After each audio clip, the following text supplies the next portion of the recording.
So another sale na naman tayo. Buhos natin to lahat. So yan. Another sale. So antayin kong bumaba dito yung price. Dito out.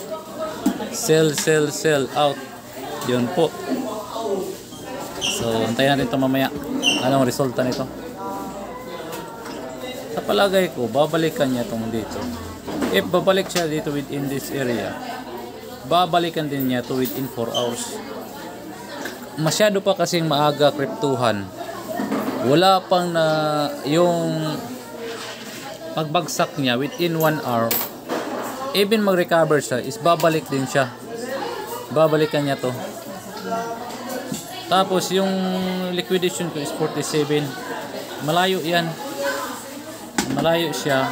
Although na pwede mag-pump yung price na dyan. Pero sa tingin ko, sa nangyayari ngayon is pababa yung market. So, kaya goods to.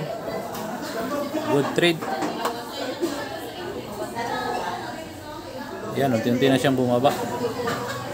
So samantalahin natin yung market is up down ngayon. Mabilis ang up down dahil maraming mga buyer and sellers na gustong mag-buy at mag-sell.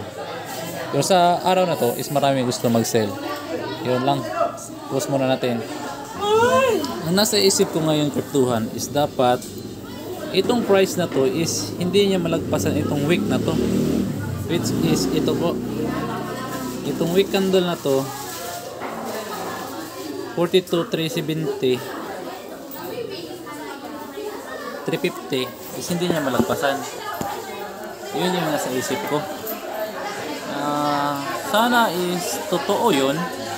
Nasa isip ko o sa nakikita ko na dapat hindi niya malagpasan to. So within 5 minutes bumaba yung price within dito sa range na to. Kasi masyado pang maaga yung 1 hour bumaba siya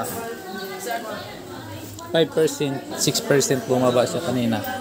Masyado pang maaga para mag-buy. Ayun, bumaba na siya. So, tama din yung hula natin na dapat yung price is hindi umabot itong sa week na to.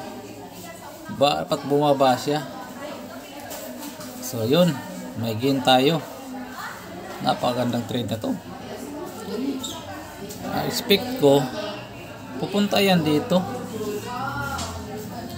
Mamaya. Kasi nga, mas napakaaga ka pa. Pag i-close ko to, dito, another trade to ha. Okay. Yeah. Ah, Sandwich. mukhang delikado na dito kryptuan. So, out na natin to.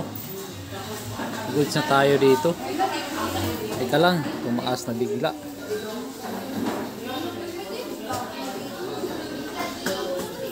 Hindi ako kampante dito sa movement ng BTC ngayon.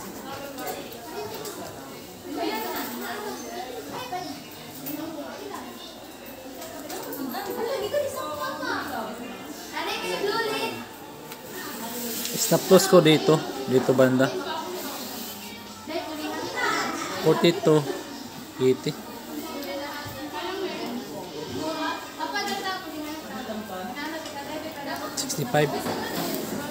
Ayan o.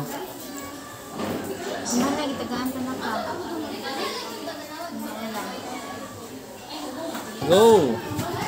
Out ko na to. Ayan o. Ayan! Success!